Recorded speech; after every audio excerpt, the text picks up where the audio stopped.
espèces utiles à l'homme. Bien plus fort que les OGM, des espèces vivantes fabriquées de toutes pièces, des bactéries reprogrammées pour produire de la lumière, des médicaments ou des carburants. Ces projets un peu fous sont pourtant en marche. Une véritable révolution scientifique. Son nom, la biologie synthétique. C'est une révolution en ce qu'au lieu de chercher à comprendre des êtres vivants qui nous sont donnés comme ça dans l'Arche de Noé, on cherche à en construire, à en créer. Ce rêve plein de promesses réveille aussi les fantasmes les plus fous, les peurs les plus profondes.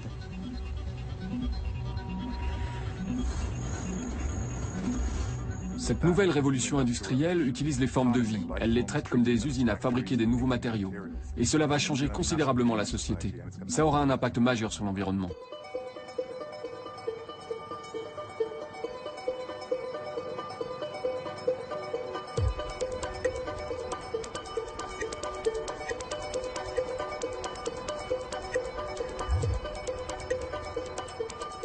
En Californie, une dizaine de compagnies ont déjà sauté le pas.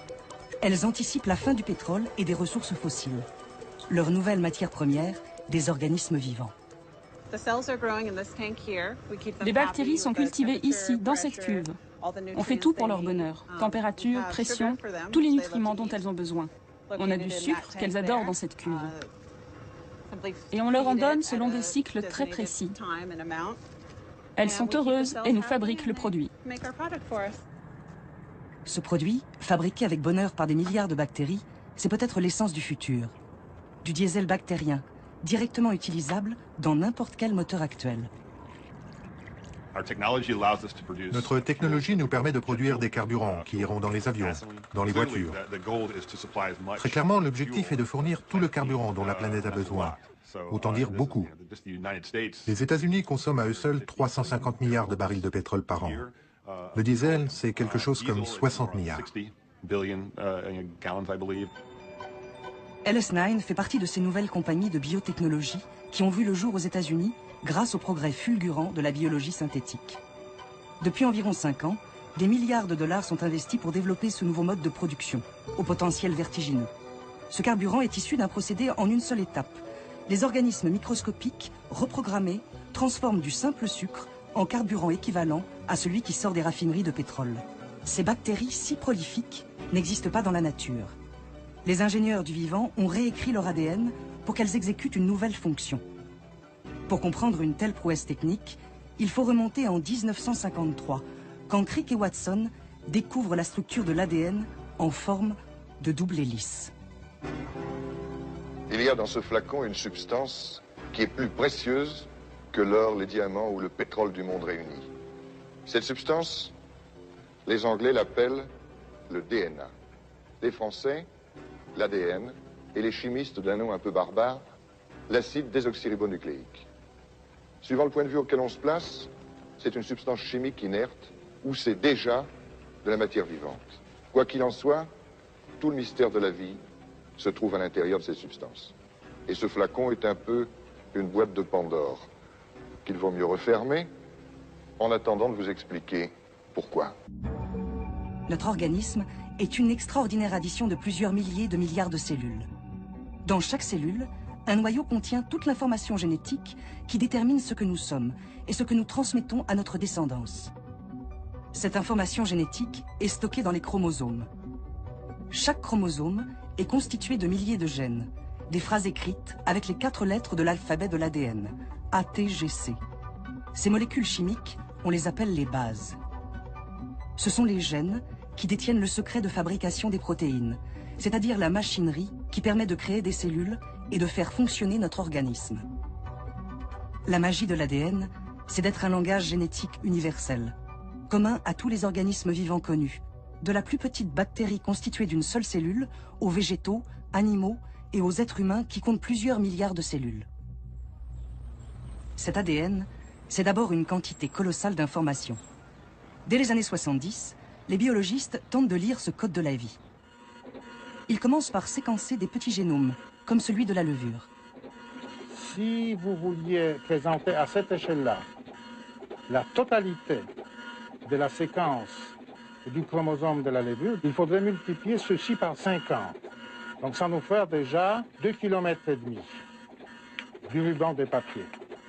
Alors l'homme, il faudra multiplier encore plusieurs centaines de fois, donc ça fera plusieurs centaines de kilomètres.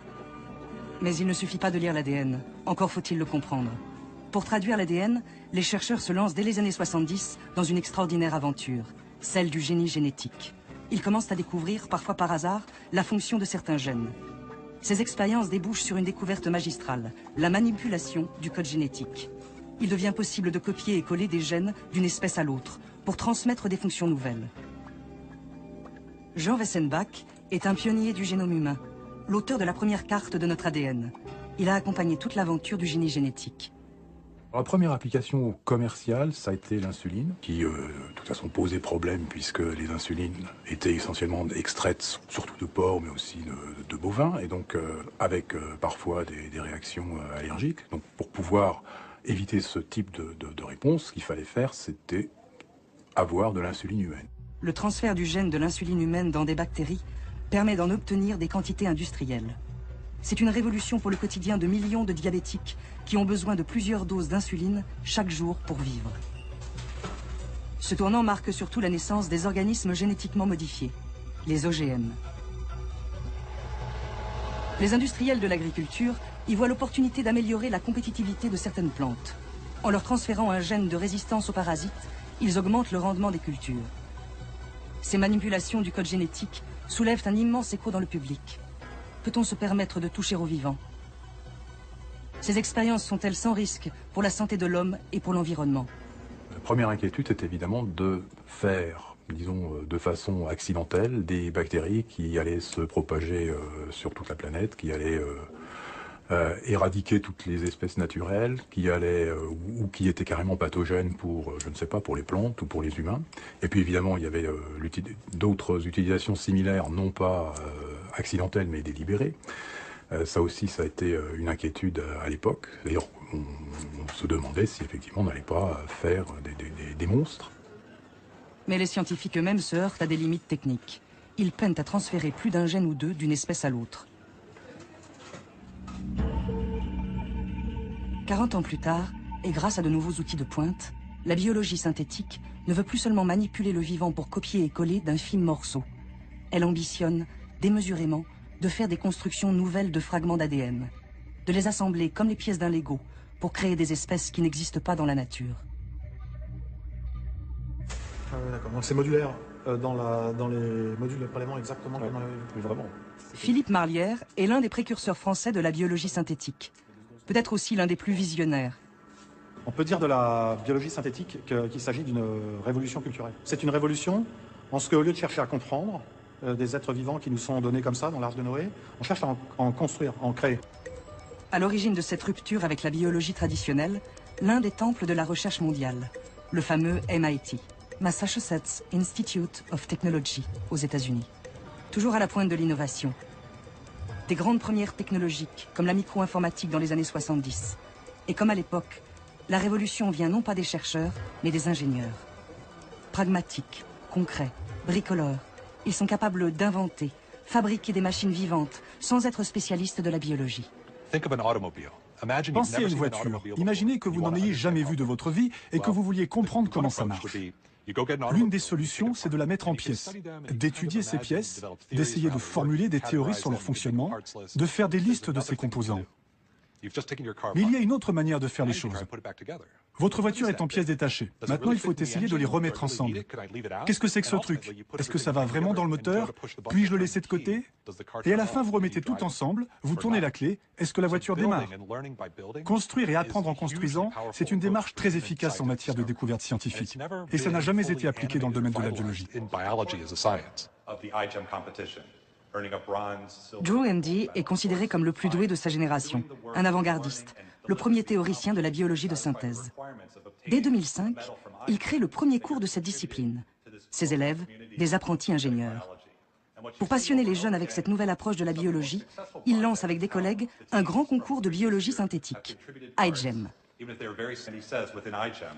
Les participants d'iGEM doivent présenter au jury des machines biologiques, des machines vivantes.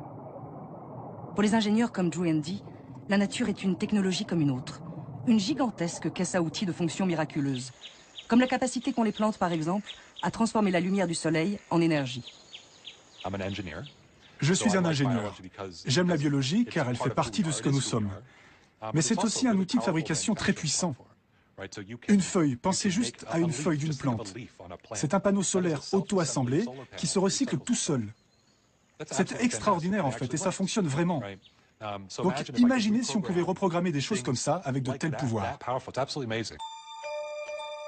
Ce qui fascine les ingénieurs, c'est de construire des machines complexes à partir de composants très simples et standardisés. Comme les ordinateurs, véritable addition de processeurs, de mémoire, de nombreuses pièces détachées.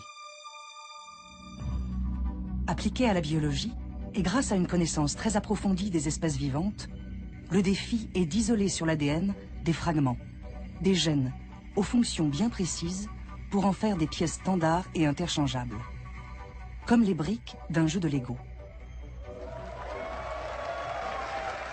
Une brique de Lego, c'est justement le trophée remis au vainqueur du concours iGEM. Dans ce concours, les Legos sont des gènes à assembler et recombiner en une construction plus complexe. Une véritable machine biologique. Ces Legos d'ADN ont été baptisés biobriques. Ce sont des fragments d'ADN écrits avec les 4 lettres du code génétique, ATGC. Ils ont tous une fonction bien précise. Par exemple, la luciole est dotée de plusieurs gènes qui la font briller dans l'obscurité. Pour copier ces gènes utiles, les techniciens recourent à un synthétiseur d'ADN. Exactement comme une imprimante à jet d'encre. Ils puisent dans 4 cartouches les bases de l'ADN. Au lieu de couleurs, la machine extrait les bases chimiques A, T, G, C. Pour recréer un morceau d'ADN devenu entièrement synthétique, c'est-à-dire fabriqué par la main de l'homme. Au MIT, toutes les biobriques créées par les étudiants du concours iGEM sont répertoriées en ligne. Elles s'accumulent d'année en année. Une sorte de catalogue de vente par correspondance, à la seule disposition des nouvelles équipes du concours. Ces précieuses briques sont conservées dans un simple frigo. Randy Redberg est le maître des lieux. C'est l'un des fondateurs du concours iGEM. Après une longue carrière dans l'informatique, il voit en la biologie synthétique la nouvelle frontière des ingénieurs. Il est à l'origine avec Tom Knight du concept même des biobriques. Nous avons 5000 biobriques dans ce frigo qui ont été créées par les précédentes équipes d'iGEM. Quand les étudiants les reçoivent, ils peuvent mettre de l'eau pour réhydrater l'ADN, l'aspirer dans une pipette, l'introduire dans une cellule et la faire se multiplier pour qu'elle fasse à peu près tout ce qu'ils veulent. Quand ils reçoivent ces briques, les étudiants sont très excités parce que pour la première fois, ils disposent d'un millier de vrais morceaux d'ADN avec lesquels ils peuvent construire tout ce qu'ils veulent. Et ça, c'est quelque chose que leurs professeurs n'ont jamais pu faire de toute leur carrière. Cambridge, en Angleterre, l'une des plus prestigieuses universités mondiales, ne manquerait pour rien au monde le concours. Chaque année, le top départ est donné en juillet. L'excitation est à son comble chez les apprentis ingénieurs. Comme 130 équipes concurrentes, celle de Cambridge doit imaginer une machine biologique construite à partir des biobriques du MIT. Mais il ne suffit pas de programmer un nouvel ADN. Encore faut-il qu'il s'anime et devienne un véritable organisme vivant. Pour y parvenir, les étudiants doivent insérer leur programme dans un châssis. Le châssis idéal, c'est une bactérie, Escherichia coli, dite E. coli. Elle est sortie de l'anonymat en 2011. Certaines souches extrêmement virulentes ont été à l'origine d'intoxications alimentaires, parfois mortelles. Mais en temps normal, c'est une star des biologistes, utilisée par tous les chercheurs, car son génome est très bien connu. La meilleure preuve que toutes les souches d'E. coli ne sont pas mortelles, c'est que nous en hébergeons des milliards sur notre peau et dans tout le corps. Nous en comptons même plus que de cellules. Ces bactéries nous sont indispensables. Celles qui séjournent dans notre intestin, par exemple, permettent la digestion. C'est un organisme simple, doté d'une seule cellule, avec un avantage majeur. Aucun noyau ne protège l'ADN. On peut donc la vider d'une grande partie de son ADN superflu et ne conserver que les gènes indispensables à sa survie. Les ingénieurs du vivant peuvent ensuite lui injecter des biobriques pour lui conférer une nouvelle fonction. Par exemple, des morceaux d'ADN de la luciole, qui lui permettent de diffuser de la lumière. La bactérie peut donc lire un nouveau programme génétique et l'exécuter. Paul, un Français étudiant de l'équipe de Cambridge, a passé tout l'été à bricoler de l'ADN pour que des bactéries clignotent en bleu. Dans cette flasque, on a une colonie d'Escherichia coli, qui est une bactérie qui d'habitude vit dans la flore intestinale, dans laquelle on a introduit des gènes de bactéries vivant en symbiose dans des animaux marins comme les poulpes. Et dans les poulpes, ces bactéries émettent une lumière utilisée par le poulpe pour attirer des proies. Et ici, donc, on a la même lumière qui est émise, donc la colonie émet une lumière bleue. Dans le concours iGEM, les étudiants sont appelés à dépasser la dimension purement technique de leur projet et à penser à des applications concrètes. Pour imaginer leurs bactéries lumineuses Iglolae dans le futur, l'équipe de Cambridge a fait appel à Alexandra Daisy-Ginsberg, une designer anglaise experte en biologie synthétique. En tant que designer, la biologie synthétique m'intéresse par les nouveaux matériaux ou procédés de fabrication qu'elle rend possible. En tant qu'artiste, je suis intéressée par le fait qu'on puisse intervenir à cette frontière entre ce qui est naturel et ce qui ne l'est pas, par la place que cette nouvelle technologie pourrait avoir pour nous dans l'avenir. Avec notre projet cette année, on cherche à produire de la bioluminescence, donc de la lumière par des bactéries. Il peut y avoir beaucoup d'applications dans nos vies quotidiennes. On peut imaginer par exemple que les réverbères dans la rue pourraient être remplacés par des arbres luminescents. 4 mois plus tard, l'équipe de Cambridge et toutes les autres, 1500 étudiants du monde entier, viennent enfin présenter leurs créatures microscopiques.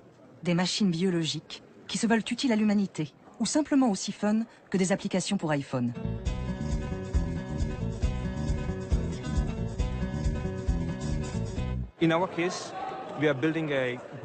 On a construit un système bactérien qui peut détecter les cellules cancéreuses. Pour les pays en développement, les systèmes de détection sont indispensables, mais doivent être accessibles. On s'est juste dit qu'on pouvait, avec un système bactérien, parvenir à la même efficacité qu'avec les technologies très coûteuses qui existent aujourd'hui.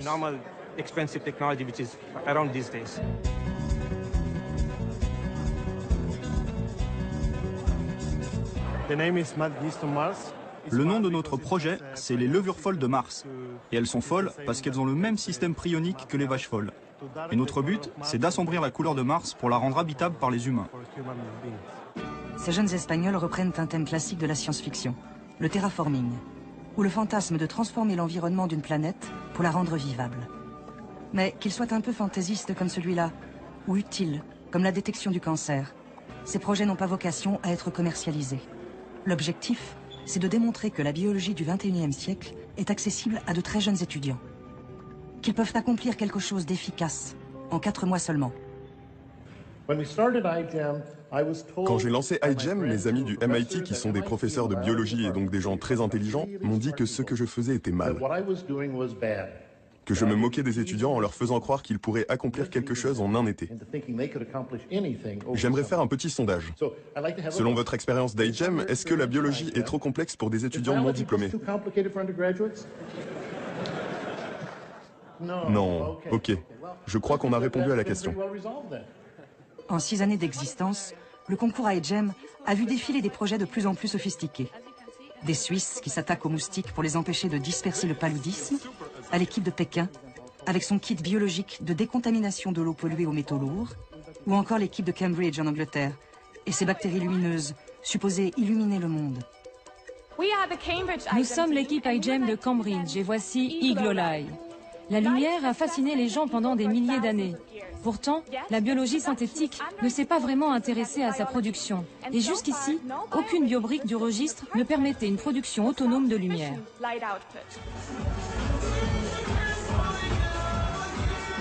Les participants au concours iGEM sont 2 fois plus nombreux chaque année. Tous séduits par ce mélange de fun, d'une apparente facilité et de résultats concrets qui est une manière radicalement nouvelle de faire de la biologie.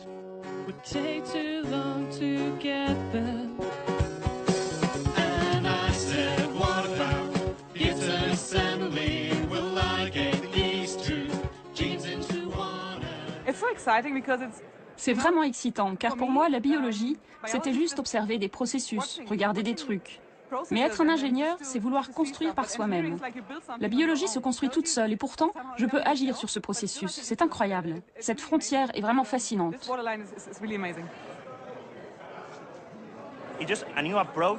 C'est une nouvelle approche pour faire la même chose plus vite et en mieux. En fait, c'est le génie génétique amélioré par les pièces biologiques standardisées qui sont très importantes. C'est la partie ingénieure de la compétition iGEM. Comment intégrer toutes les séquences d'ADN qu'on obtient dans les micro-organismes qu'on veut construire.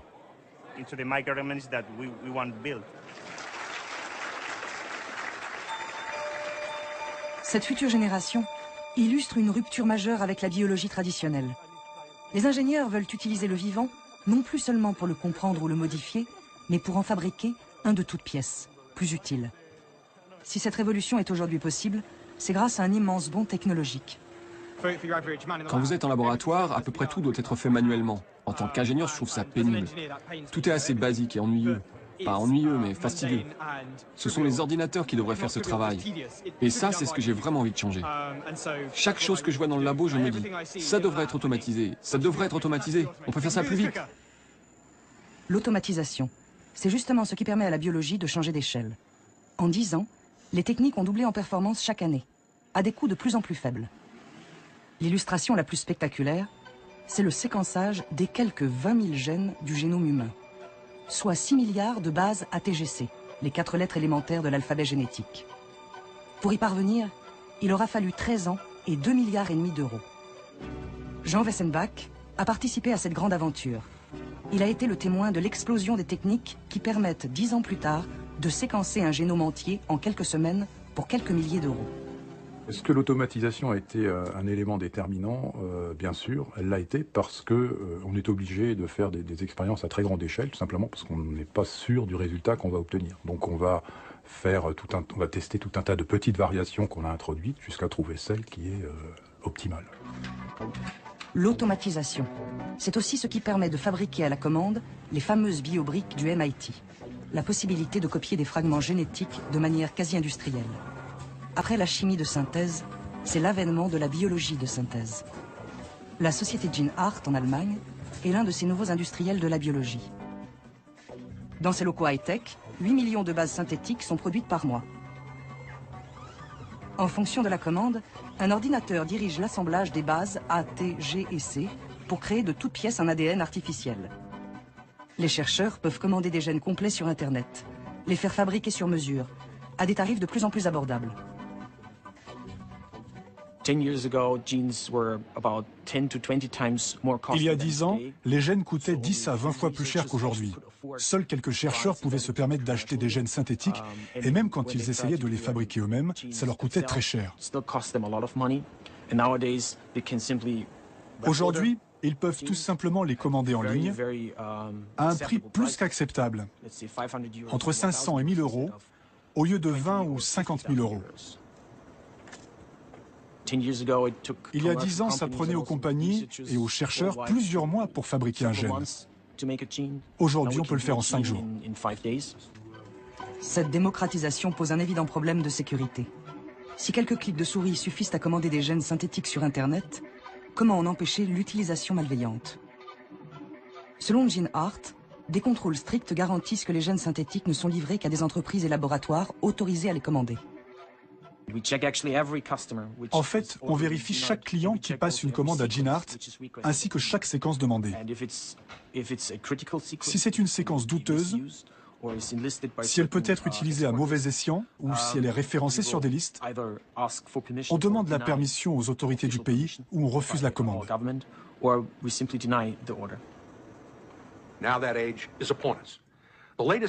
GeneArt travaille avec les plus grands laboratoires de recherche mondiaux. Ils ont par exemple fourni toutes les biobriques qui ont permis de créer le premier génome synthétique complet de l'histoire. Cette prouesse technique est l'œuvre de Craig Venter, un scientifique réputé dans le monde des biotechnologies pour un ego, une audace et des moyens financiers considérables. Venter a mis 15 ans pour créer ce génome entier. Avec l'aide de puissantes machines, son équipe a pu assembler l'ADN complet d'une bactérie, avant de l'introduire dans un châssis, une autre bactérie vidée de son propre ADN. Ce nouvel organisme s'est animé et reproduit. C'est la première fois qu'un organisme vivant se développe avec un ADN entièrement conçu par la main de l'homme. Craig Venter suscite des réactions très contrastées. Ses performances techniques impressionnent, mais son ambition assumée de créer la vie agace et inquiète. Parmi ses détracteurs, l'ETC Group, un comité de vigilance canadien qui analyse les conséquences des nouvelles technologies.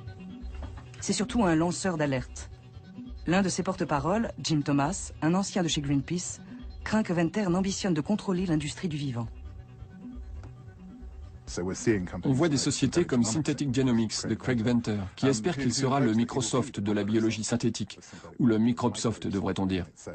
Ces gens essaient de verrouiller des positions incontournables et d'acquérir les techniques clés afin de contrôler la discipline tout entière. On a vu ça se produire avec les logiciels, avec les OGM, avec les nanotechnologies. Et maintenant, c'est en train de se produire pour la biologie synthétique. Comme l'informatique, la biologie synthétique veut conquérir le monde. Et d'ailleurs, le destin de ces deux disciplines est aujourd'hui intimement lié. Les progrès de la biologie synthétique dépendent étroitement de ceux de l'informatique, de l'augmentation constante de la puissance de calcul des ordinateurs.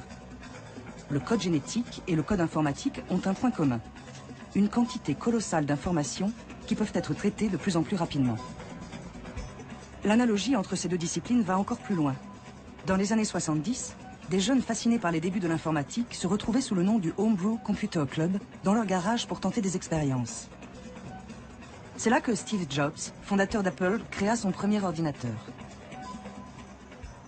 La biologie synthétique exerce la même fascination aujourd'hui. Les jeunes passionnés par cette nouvelle discipline se sont regroupés sous le nom de Do-It-Yourself Biology, la biologie maison en quelque sorte. Surnommés les biohackers, en référence aux pirates informatiques, les hackers, ces étudiants sont souvent présentés comme des apprentis sorciers, bricolant de l'ADN dans leur garage. Ces amateurs sont surtout des passionnés de science et de technologie, de véritables champions de la débrouille. Avec une dizaine d'euros, Mac, Dan et Dakota ont mis au point un bioréacteur, une machine capable de cultiver des algues et d'en extraire du carburant. On a essayé de fabriquer ce bioréacteur avec des matériaux facilement accessibles et bon marché. 2 bouteilles de 2 litres qu'il vous reste après avoir bu votre soda. Dan et son grand-père ont assemblé ça avec des bouts de bois. Ça, ce sont des tubes qu'on a eus à l'école. Et le système de pompage qu'on utilise, on l'a trouvé dans le grenier de notre école. Il traînait là depuis 10 ans au moins. Et le système d'éclairage a coûté 5 $. Tout l'intérêt, c'est d'arriver à fabriquer ça avec quelques dollars pour que n'importe qui puisse le faire. Ça nous a coûté peut-être 20 $ en tout. Ceux qu'on trouve dans les labos peuvent coûter plusieurs centaines de milliers de dollars. Jason Bob et moi avons fondé DYBio en 2008. Des amis communs nous ont présenté et on s'est découvert une passion commune pour la science non institutionnelle. Et quelques semaines plus tard, on s'est retrouvés avec des copains et on a commencé des expériences de biologie moléculaire à la MacGyver. Ce sont des gens qui sont surtout intrigués par les biotechnologies et qui se disent qu'on n'a peut-être pas besoin d'être un génie avec un doctorat pour pouvoir faire ça. Ces biologistes amateurs présents sur les 5 continents s'inspirent des géants de la biologie synthétique. Craig Venter vient de recevoir 600 millions de dollars du pétrolier ExxonMobil pour faire produire du carburant à des algues synthétiques. Ces algues sont naturelles, mais la différence avec ce que font Craig Venter et Synthetic Genomics, c'est qu'ils examinent le génome et la structure ADN de ces organismes pour essayer de reprogrammer synthétiquement ces algues avec un bien meilleur rendement. Nos algues ont un rendement de 20 à 30%, mais celles qui sont synthétiques peuvent dépasser les 50%. Ces biohackers avouent la modestie de leur démarche. Mais ils rêvent du jour où ils pourront programmer des cellules comme on crée des logiciels informatiques. Une sophistication encore lointaine, selon Drew Handy lui-même, l'un des fondateurs de la biologie synthétique. On dit qu'on écrit des programmes ADN aujourd'hui, mais est-ce que ces programmes ressemblent à ceux qu'on met dans un ordinateur? Pas vraiment. Ça ressemble plus aux programmes que vous trouvez dans les jouets pour enfants. Un petit robot en Lego, par exemple, que vous programmez pour réagir à la lumière, ou pas, bouger par là, ou pas. C'est le genre de sophistication que nous avons avec nos programmes ADN aujourd'hui. Nous sommes au tout début de la programmation des cellules. Ce n'est pas comme les ordinateurs dans la sophistication, mais ça l'est dans l'ambition. Même si la biologie de synthèse paraît être une technologie naissante, dont l'efficacité reste modeste, des milliards de dollars sont déjà investis pour la rendre opérationnelle à grande échelle. Carburant, médicaments, plastique, tout ce que la chimie de synthèse a produit de façon coûteuse et polluante, la biologie de synthèse se propose de le produire de manière écologique, à partir de matières vivantes. Une sorte de chimie verte qui fait des microbes les nouvelles usines du XXIe siècle. Premier produit sur le point d'arriver sur le marché, c'est un médicament, l'artémisinine de synthèse. Cette molécule thérapeutique est une cause inattaquable. C'est le traitement curatif le plus efficace d'un fléau pour les pays du Sud, le paludisme ou malaria. Chaque année, l'épidémie tue 1 million de personnes, surtout des enfants de moins de 5 ans. L'artémisinine naturelle est extraite de l'armoise, une plante cultivée principalement en Asie et en Afrique de l'Est. Mais elle est de plus en plus rare. Sa production est longue et coûteuse et reste très insuffisante. Jay Kisling, un ingénieur californien, est à l'origine d'une découverte majeure. Il a trouvé le moyen de produire de l'artémisinine de synthèse grâce à des bactéries reprogrammées. Après le laboratoire et la preuve de concept, c'est le géant pharmaceutique français Sanofi Aventis, à l'autre bout de la planète, qui doit industrialiser le procédé. Ce qu'a développé Kisling est quelque chose qui relève d'un procédé de laboratoire. Bon, il y avait déjà des performances qui étaient intéressantes, mais ensuite, quand il s'agit de passer de l'échelle d'une vingtaine de litres maximum à des fermenteurs qui seront des fermenteurs de l'ordre de 100 à 200 mètres cubes, qui sont des fermenteurs de taille industrielle. Ça, c'est un travail qui n'avait pas ou peu été approché par l'équipe de Kisling et d'Amiris et qu'on a largement développé pour pouvoir être capable d'aller en phase d'industrialisation.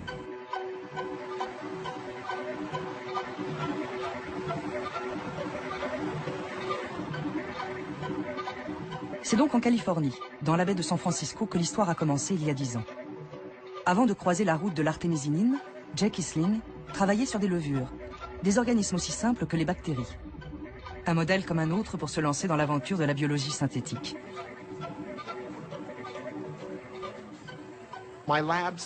Avant ça, mon laboratoire a passé 10 ans à développer des outils pour transformer des levures et la bactérie E. coli. Au moment de choisir un produit pour nos expériences, l'un de mes étudiants m'a dit « Tiens, regarde cet article sur l'artémisinine ». On s'est dit « Super, c'est un produit aussi bien qu'un autre ». À part mes cours de biologie, je ne savais pas grand-chose sur le paludisme.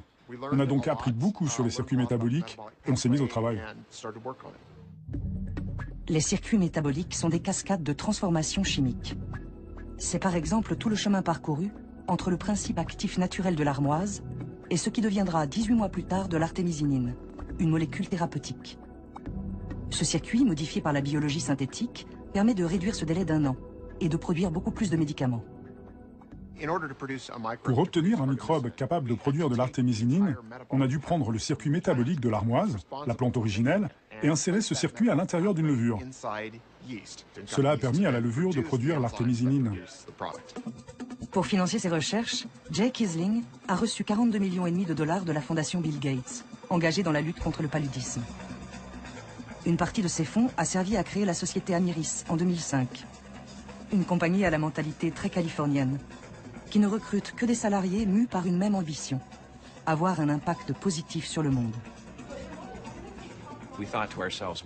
On s'est dit, waouh, de toutes les choses utiles qu'on peut imaginer faire en utilisant la biologie synthétique, améliorer la disponibilité de ce médicament qui connaissait en 2004 une véritable pénurie,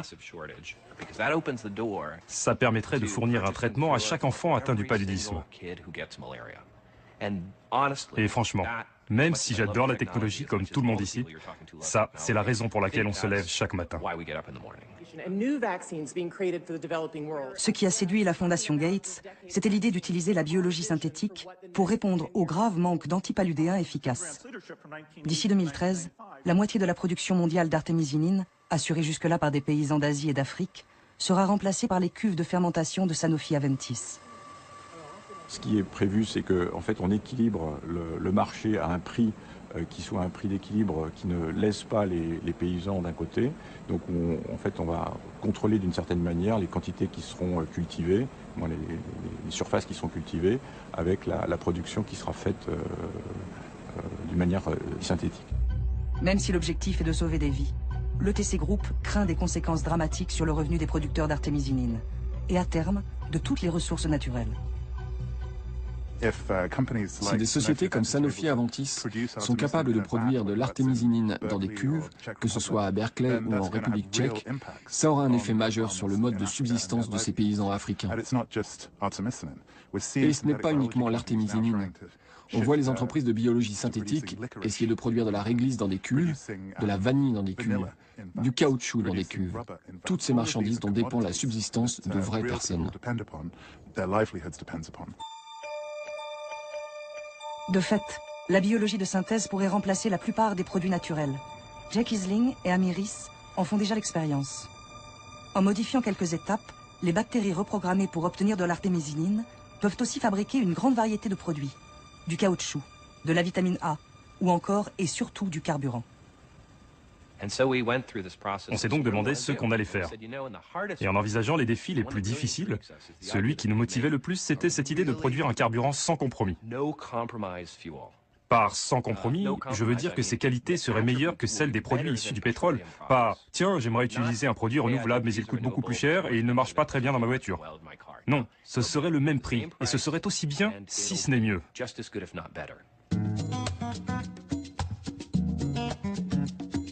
Avec la biologie synthétique, les compagnies pétrolières ont peut-être trouvé la réponse à l'après-pétrole. Leur nouveau pétrole, c'est la biomasse. Le bois, les plantes, les résidus végétaux et alimentaires. La biomasse englobe tout ce que la planète compte de matière vivante à convertir en énergie. Les biocarburants de première génération sont très critiqués car fabriqués à partir de ressources, comme les céréales ou la betterave. Des ressources alimentaires indispensables aux pays en développement. La biologie synthétique affirme qu'elle va régler ce problème en utilisant une autre biomasse pour nourrir ces bactéries reprogrammées, sans concurrence avec l'alimentation, comme les déchets végétaux. Mais pour les écologistes comme l'ETC Group, cet argument est un leurre. Quelle qu'elle soit, la biomasse n'est pas inépuisable. La surexploiter pourrait s'avérer catastrophique à long terme.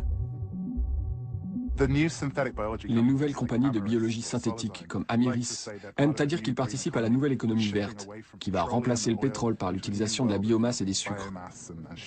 En réalité, ces compagnies ont des accords avec les compagnies pétrolières, avec Total, avec BP, avec Shell, avec Chevron. Et au bout du compte, ce seront les mêmes grosses compagnies qui contrôleront ces nouvelles ressources. Le problème avec ça, c'est que vous changez les matières premières, et donc vous changez l'économie dans laquelle on vit. Il n'y a tout simplement pas assez de biomasse pour faire ça. Si la biologie synthétique tient ses promesses, c'est toute l'économie mondiale qui devra s'adapter à une nouvelle révolution industrielle. Mais a-t-on suffisamment de recul pour propulser cette technologie naissante dans notre vie quotidienne ? L'arbre du vivant, qui a permis l'évolution de toutes les espèces, va connaître une nouvelle branche. Une branche artificielle, faite d'espèces créées par la main de l'homme. Qui peut garantir que ces nouveaux organismes ne vont pas dominer et détruire nos écosystèmes naturels? Pour contrer ces peurs, Randy Redberg, l'une des grandes figures de la biologie synthétique, s'appuie sur son expérience de l'informatique. Il a vu la naissance des premiers ordinateurs dans les années 60 et le fantasme de machines qui allaient devenir des cerveaux géants, remplaçant la main de l'homme. Pour lui, les peurs liées à la biologie synthétique seront aussi infondées. Les ordinateurs se sont améliorés de plus en plus, mais ils ne sont pas devenus plus intelligents. Ils sont devenus meilleurs en musique, en graphisme, dessin, interface, en communication, en réseau. Je pense que c'est un peu la même chose pour la biologie synthétique. Se demander si on crée de la vie ou pas, si c'est une forme d'évolution ou pas, n'est pas le plus important pour décrire la biologie synthétique. Le point fondamental, c'est que nous pouvons construire des systèmes qui peuvent faire des choses importantes. Il faudra donc considérer les espèces synthétiques comme n'importe quelle autre technologie, à la différence près que les bactéries reprogrammées sont des espèces vivantes, qui vont évoluer. Aussi, pour d'autres scientifiques, des précautions s'imposent. Leur solution? Créer un nouveau code génétique incompatible avec le vivant tel qu'il existe dans la nature. Philippe Marlière et ses collègues ont essayé de changer l'une des 4 lettres de l'ADN. Ce nouvel alphabet génétique ne serait plus ATGC, mais AXGC. L'expérience était intéressante parce que, d'abord, il était impossible de dire s'il serait possible, par un moyen purement automatique, extrêmement simpliste, de forcer une bactérie conventionnelle à adopter au cœur de sa matière génétique une lettre que nous aurions décidée. Alors, est-ce que ce serait possible? Et deuxièmement, si c'était possible, combien de temps ça prendrait? Combien d'étapes d'adaptation génétique? Pour se reproduire, les bactéries ont besoin des 4 bases chimiques ATGC. Pour forcer la bactérie à dépendre d'une base artificielle X, l'équipe de Philippe Marlière a mis au point une culture de bactéries automatisée. Quand les bactéries ont du mal à proliférer, la machine leur donne la base naturelle T. Quand au contraire, elles se reproduisent massivement, elles reçoivent la base artificielle X. À la surprise des chercheurs eux-mêmes, la bactérie s'est mise à proliférer de mieux en mieux avec la base artificielle X. En l'espace de 5 mois seulement, elle s'est complètement adaptée au changement de son texte génétique. Maintenant, on va essayer de changer les 3 autres bases. D'abord séparément, et puis ensuite on va essayer de les changer tout ensemble, de manière à s'éloigner le plus possible du vivant tel qu'on le connaît. Mais il est clair que le jeu en vaut la chandelle parce que, ce faisant, on va parvenir à des espèces vraiment artificielles pour le coup, et qui vont dépendre d'ingrédients qu'il n'y a absolument pas dans la nature et qu'elles sont incapables de fabriquer elles-mêmes. Le pari de Philippe Marlière, c'est que plus les espèces synthétiques seront différentes des espèces naturelles, et moins elles pourront se mélanger. Mais cette capacité de réécriture du code génétique pose une autre question. Et s'il devenait possible de créer de nouveaux organismes, plus dangereux? Certains parlent déjà de bioterrorisme, de bacilles synthétiques de l'anthrax ou de la peste. Il n'est pas du tout évident que des gens vont créer en laboratoire des virus plus dangereux que ceux qui existent dans la nature. Je ne dis pas qu'on ne pourrait pas le faire dans 100 ans, mais la nature se débrouille plutôt bien. Fièvre hémorragique, Ebola, HIV, SARS, la grippe. Il y a déjà pas mal de bons exemples et il y en aura probablement d'autres.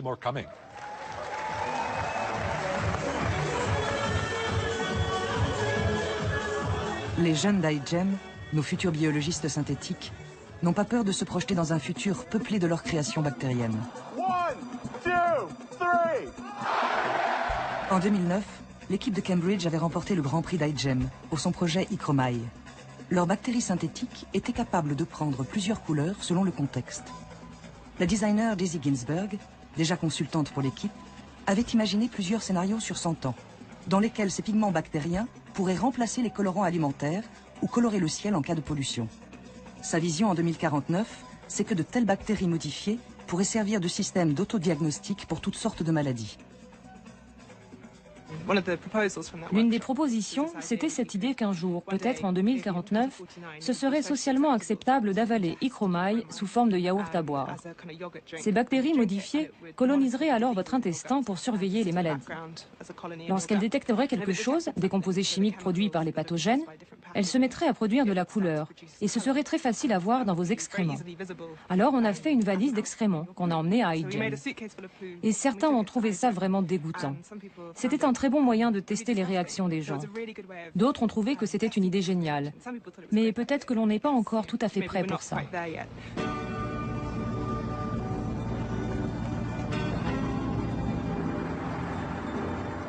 Les fondateurs du concours iGEM, Drew Handy et Randy Redberg, rêvent d'un futur où la biologie synthétique fera partie intégrante de nos vies. Où notre peau ne serait pas seulement un repère de bactéries, mais une fabrique vivante de parfums. Imaginez qu'on puisse reprogrammer les bactéries qui vivent sur notre peau pour générer différentes fragrances. À quoi ressemblerait l'industrie du parfum? Un industriel qui aurait mis au point un cocktail de produits chimiques formant un excellent parfum pourrait travailler avec des ingénieurs en biologie synthétique pour faire fabriquer ces composants par un micro-organisme, un organisme qui vit sur notre peau. Comment diffuser ce nouveau parfum dans le monde entier? En le mettant sur Internet. Sous quelle forme? Sous la forme d'une séquence d'ADN qui programme les composants constituant le parfum. Partout dans le monde, les gens pourraient télécharger cette séquence d'ADN, la synthétiser sur place et modifier leur peau avec un parfum vivant. Je pense que la biologie synthétique va entrer dans nos vies d'abord par les annonces d'avancées scientifiques, puis, au cours de la prochaine décennie, par les exemples de certaines entreprises qui auront réussi à accomplir quelque chose, à soigner des maladies de cette manière. Et puis, dans les 20 ans qui suivront, il devrait y avoir des percées importantes. Les gens commenceront à en entendre vraiment parler et à l'utiliser personnellement. Dans 50 ans? Je ne sais pas. C'est assez long, mais c'est l'échelle de temps qu'il faut envisager pour des changements de l'ampleur de ceux dont nous parlons. C'est excitant au début, mais à la fin, tout le monde l'a, et ça semble totalement normal. Propulser sur le marché une technologie dont on sait très peu de choses, sans aucun contrôle, régulation ou surveillance, c'est la recette d'un désastre. Car quand cette industrie va rencontrer des problèmes et que quelque chose va aller de travers, comme ça va inévitablement être le cas, ce sera à large échelle, ici, dans le vrai monde, et pas seulement en laboratoire. La biologie synthétique, comme le reste des biotechnologies, sont des domaines si mouvants, au potentiel si bouleversant, que leur portée ne peut s'envisager que sur plusieurs décennies. Et pourtant, de demi-siècle en demi-siècle, même si la science dépasse les obstacles techniques, les questions fondamentales demeurent. En 1962, le biologiste visionnaire Jean Rostand s'interrogeait déjà sur le devenir de l'ADN, le DNA en anglais, comme on l'appelait à l'époque. Mais il est certain que par un moyen ou par un autre, les chimistes finiront par modifier le DNA. Ils feront une sorte d'industrie du DNA, comme on fait l'industrie des matières plastiques. On fera des super DNA. On finira par falsifier le DNA naturel, par le frelater, en y introduisant des molécules étrangères. Et alors, vous voyez, tout ce que cela ouvre d'espoir, de perspectives pour l'homme, et aussi, disons-le, d'inquiétude. Je vous avoue que pour ma part, car un biologiste a quand même le droit d'être un homme, je doute que l'homme soit actuellement mûr pour prendre en main la commande chimique de son destin.